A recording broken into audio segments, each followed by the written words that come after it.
Welcome back to Morning Trade Live. Time to go inside out on cybersecurity. CrowdStrike, Palo Alto, Zscaler. Well, these names have soared. I mean, they're up about 25% over the last 12 months. Alex Hamerstone, director at Trusted Sec, is with us.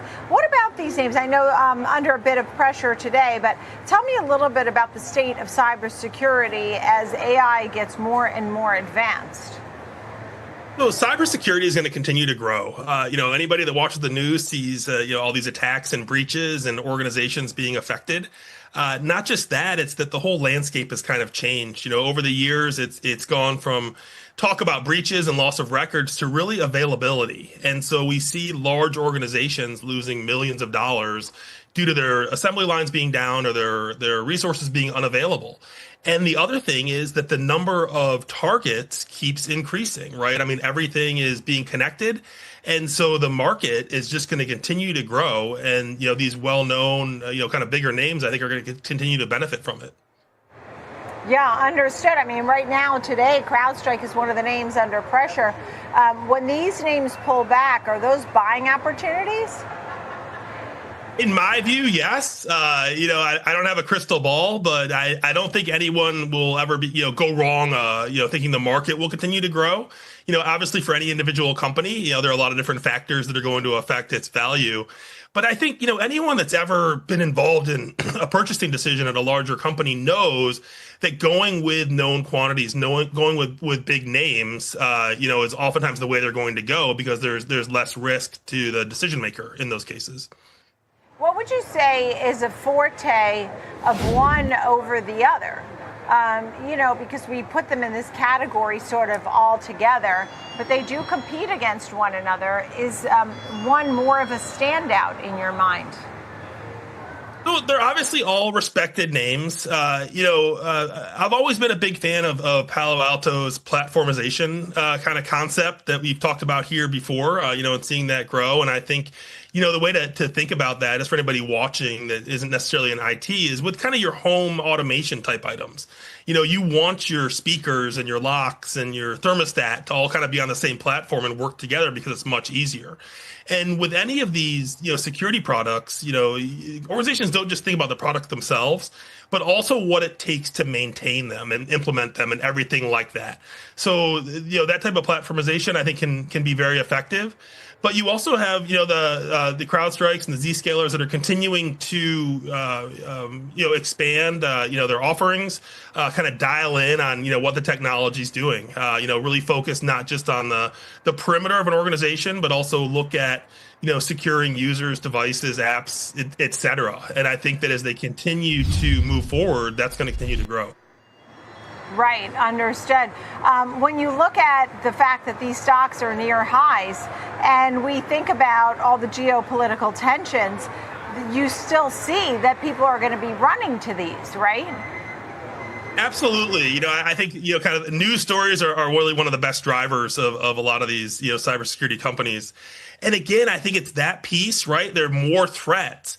But also the attack surface is just much bigger as more and more companies put more and more things online. And it's going to just continue to grow. As I said, I don't have a crystal ball, but I don't think you'll ever be wrong thinking that more things will be connected in the future. And then what's your takeaway here about the potential for the downside? What is the downside for this group? I think there's always the chance of new companies coming in and doing something innovative, although it is tough, I think, to get a foothold kind of in this day and age, against some of the larger players.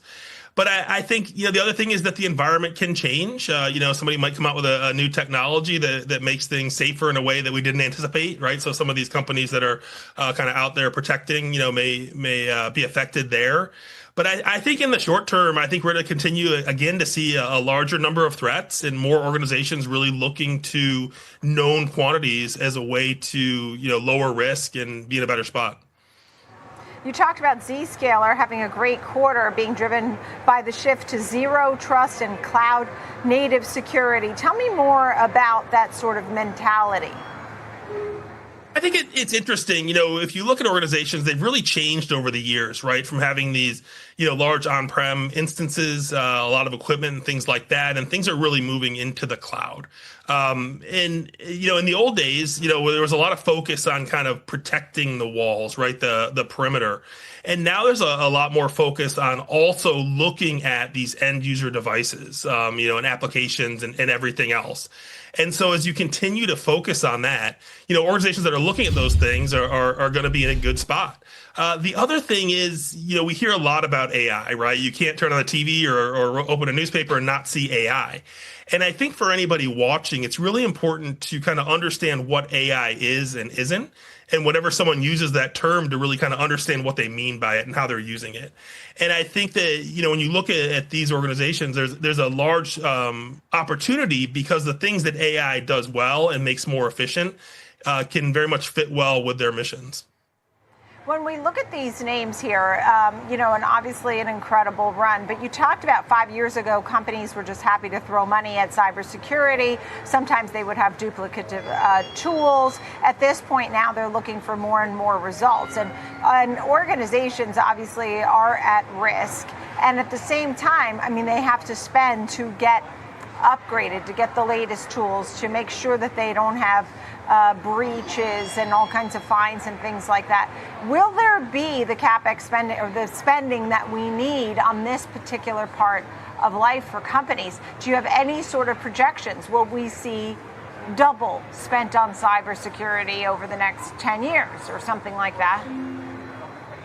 I will say, I think it'll continue to increase. As I kind of mentioned, it's years ago, companies were just kind of, happy to throw money at the problem, right? They were happy to buy a bunch of different tools and a bunch of different services. And they would end up with things that, maybe they had two tools that could do the same thing, or they weren't taking full advantage. I think at this point, companies are really getting more focused on the outcome, right?